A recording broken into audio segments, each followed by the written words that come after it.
The Cleveland Browns are 10-5 this season, and that was something that I definitely was not expecting at all. Now, seven of those 10 wins were against teams under 500. Teams like the Washington football team, almost called them the Redskins. Teams like Dallas, Cincinnati, they beat Cincinnati twice. So when I dug into their schedule, I was like, okay, so they've got this. They were getting super hyped up about them being a 10-win team or whatever, and I was like, let me look into this and see who they really beat. And when I saw that, I was like, oh, so they can't really be that nice of a team. And looking at who all they beat throughout the season. Now, when I did get in and look into the film, I came out with a little bit more respect for them, and I could see what they're doing, and I do like what they're doing. Um, and the one thing I did find was they have the best offensive line in the NFL according to PFF, and that wasn't something I was expecting. And now that you've got a phenomenal offensive line and two tremendous running backs, they can pound the ball against anybody pretty much. And that's how they've won their games, is just pounding the rock day in, day out. They get a lead early, pound the rock. Hopefully their defense doesn't give up anything and they're just going to keep pounding that ball on you all day. And that's been their streak.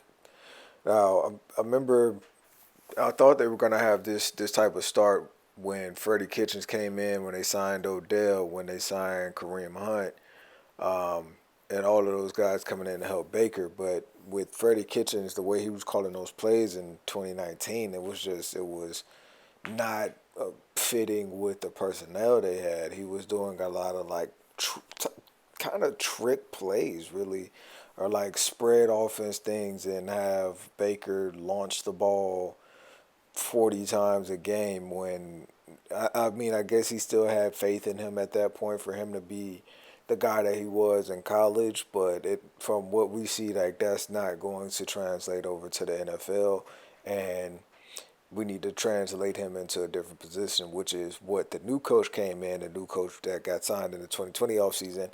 Um, Kevin Stefanski came in and changed that around. And if you haven't heard of Kevin Stefanski or been familiar with him, that is the man that was responsible for the Minnesota Vikings offensive success last year in 2019. He was the offensive coordinator. And Brock came in and started to implement a lot of 12, 13 personnel, 12 and 13 personnel being one running back, two tight ends, or one running back, three tight ends, 12, 13 being the terminology for him. But came in and was doing a lot of those type of sets. And if you remember the Vikings, they did it a ton, and Dalvin Cook ran amok on the entire NFL in that same type of system. So you would, of course, expect, and how it has happened, as Nick Chubb being fifth in the NFL in rushing right now, and being behind a tremendous offensive line, you know that they're going to be able to get any type of success that they want with a type of run game, and he's using that personnel greatly, and I like what he's doing on offense. Um, the ball's not in Baker's hand a ton, so he doesn't have to worry about trying to force the ball in or really trying to get the job done and being the guy. He can just roll out, do some play action passes when he needs to because everybody's biting on the run. We're doing some quick passes and just really safe passes, getting them out on the run, um, and putting him in positions where he's more comfortable than what he was his first two seasons in the NFL. Now, the one downfall on their offense, and it may be that Odell isn't there, even though when he was initially there, 2019, he wasn't used correctly at all because Freddie Kitchens was doing awful at calling the offense for this team.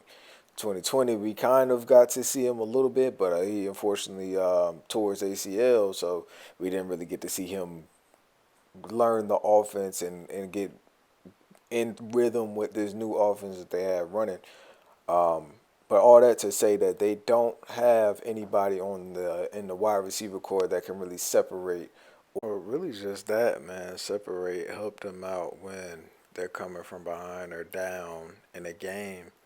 And that's where they've lacked on offense is if they don't have a lead or if they haven't jumped out early then they're going to struggle because they have to put the ball in Baker's hands and they don't have that wide receiver core that can really help them come back from behind.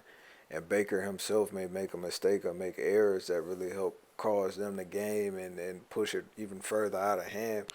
And we saw that firsthand with the Jets game. Not necessarily Baker being the downfall of the team, but just them not being able to come back from behind because they don't have the wide receiver core to do it.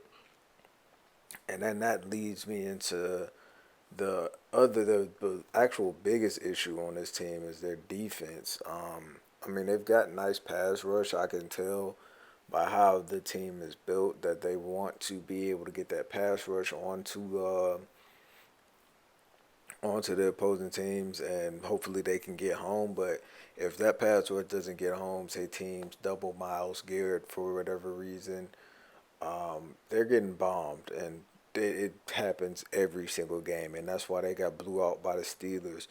And that's why they lost to the Jets, was just people can get whatever it is that they want on that secondary day in and day out.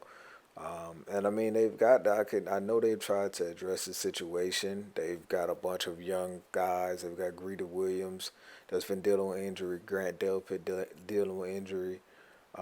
Mac Wilson, Sione Takitaki at linebacker. Good young linebackers. But it hasn't. They haven't matured yet. They haven't been in the league long enough for them to be those better players that you need to be able to stop these things. And a lot of those guys, Greedy Williams and Grant Delpin, aren't even playing right now just due to injuries. So that's their biggest issue is their back end, man.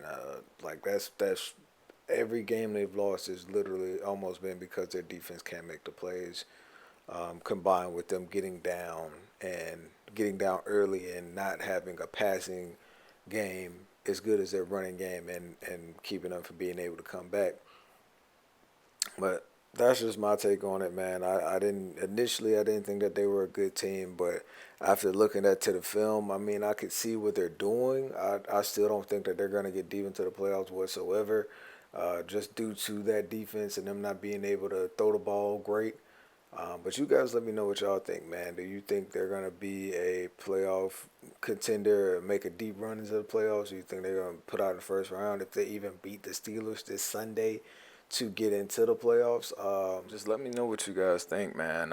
Leave some comments. You can do the like, subscribe, share, all that good stuff, man. If you don't want to, you don't have to, but definitely appreciate you guys checking me out again.